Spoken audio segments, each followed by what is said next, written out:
నమస్తే. నా పేరు పివి రావు. నాకు దాదాపు 40 ఏళ్ళు డయాబెటిస్ చికిత్సలో అనుభవం ఉంది. అలాగే మనకి డైటెటిక్స్‌లో గానీ, న్యూట్రిషన్‌లో గానీ నాకు దాదాపు అది కూడా ఒక 40 ఏళ్ల అనుభవం ఉంది. Food and nutrition సైన్సెస్‌లో.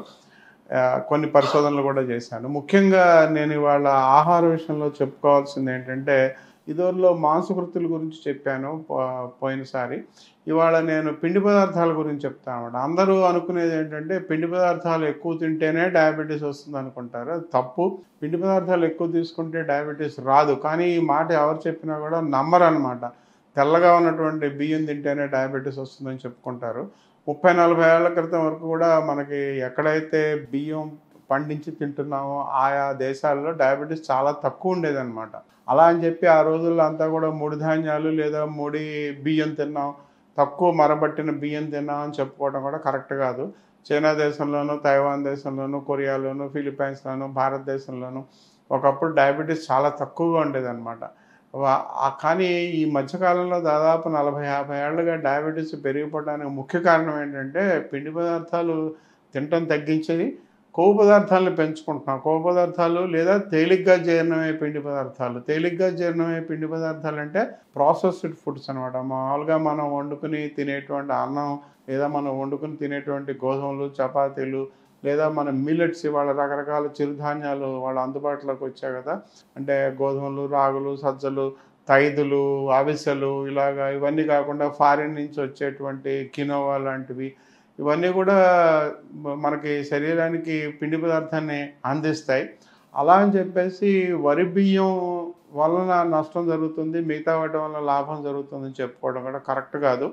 మనం కొన్ని వేల సంవత్సరాలుగా భారతీయులైతేనేమి ప్రపంచంలోని ఎన్నో మతాల్లో, ఎన్నో జాతుల్లో మనం అంతా కూడా ఈజిప్ట్ దేశం అవ్వచ్చు, లేదా దక్షిణ అమెరికా దేశం అవ్వచ్చు, లేదా ముఖ్యంగా ఆసియా ఖండంలో ఎక్కడైనా సరే కూడా గోధుమల కన్నా కూడా ఎక్కువగా మన మానవ జాతి మనం బతికిందంతా కూడా వరి, బియ్యం, అన్నం తినే బతికామన్నమాట. అంతేగాని గోధుమల మీద లేదా జొన్నల మీద కాదు.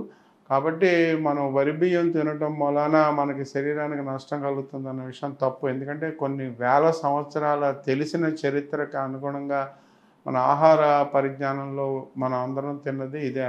ఎక్కడైతే నీరు తక్కువగా ఉందో, ఎక్కడైతే సాగుబడి తక్కువగా ఉందో అలాంటి చోట రకరకాల మిల్లెట్స్, చిరుధాన్యాలు కూడా దక్కన్ పీఠభూమిలో ముఖ్యంగా చిరుధాన్యాలు కూడా అందుబాటులోకి వచ్చాయి.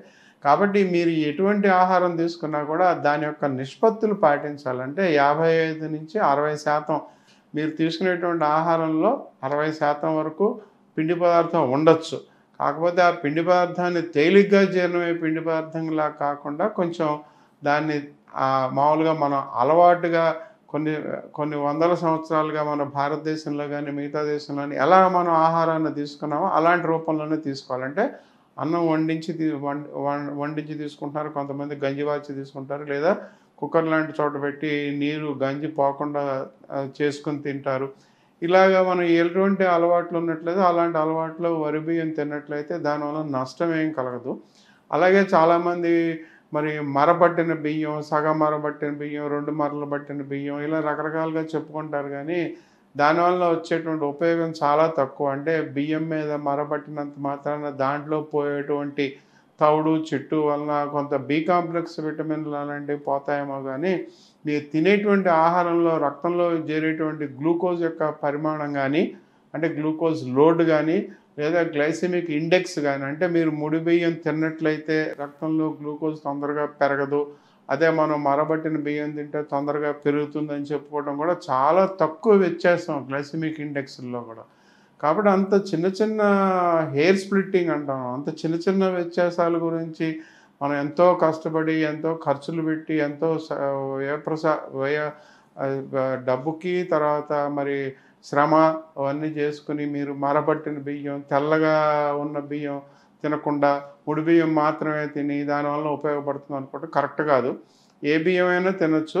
తేలిగ్గా జీర్ణమయ్యే పదార్థాలు అంటే ఏంటంటే ప్రాసెస్డ్ ఫుడ్స్ అనమాట. అంటే నూడిల్స్, చిప్స్, బిస్కట్లు, తర్వాత మరి జెల్లీలు, ఇప్పుడు మన మార్కెట్లో దొరికేటువంటి రకరకాల కూల్ డ్రింక్స్ ఇవన్నీ కూడా తేలిగ్గా జీర్ణమయ్యేటువంటి పిండి పదార్థాలు అనమాట. ముఖ్యంగా ఈ ఫ్రక్టోస్ సిరప్తో తయారు చేసినటువంటి పిండి పదార్థాలు అంటే మనం తాగేటువంటి పానీయాలు అనమాట. అవన్నీ కూడా తొందరగా రక్తంలో గ్లూకోజ్ని పెంచుతాయి. అలాంటివి మానేయాలి. కానీ మనం తీసుకునేటువంటి ఆహార ధాన్యాల్లో మీరు మార్పులు చేసి మీరు సాధించేది ఏం లేదు. మీరు బియ్యం అనేది ముడి బియ్యం తిన్నా ఒకటే, సగం మరబట్టినా ఒకటే, పూర్తిగా మరబట్టినా ఒకటే, లేదా మీరు ఉప్పుడు బియ్యం తిన్నా ఒకటే, లేదా కొత్తగా వస్తున్న ఈ లో గ్లైసెమిక్ ఇండెక్స్ రైస్ అని కానీ, లేదా నల్ల బియ్యం అని కానీ, ఎర్ర బియ్యం అని కానీ, బియ్యంలో కూడా రకరకాలు చెప్తారనమాట. మసూరి బియ్యం, బీటీ బియ్యం, ఇలాగా సోనా మసూరి, తర్వాత ఇలా ఇవన్నీ కూడా ఒకటే. మీరు అనవసరంగా దాంట్లో ఎక్కువ ప్రయాసలు ఓర్చుకుని దానిలో ఏదో గొప్ప సాధించామనుకోవటం కరెక్ట్ కాదు. ఎటువంటి బియ్యం తీసుకున్నా కూడా పిండి పదార్థం యొక్క నిష్పత్తులు పాటించాలి. 55, 60% పెంచకుండా, లేదా 55% తగ్గకుండా చూసుకుంటూ ఆహారంలో పిండి పదార్థాలు తిన్నట్లయితే డయాబెటీస్ నియంత్రణకి తోడ్పడుతుందండి.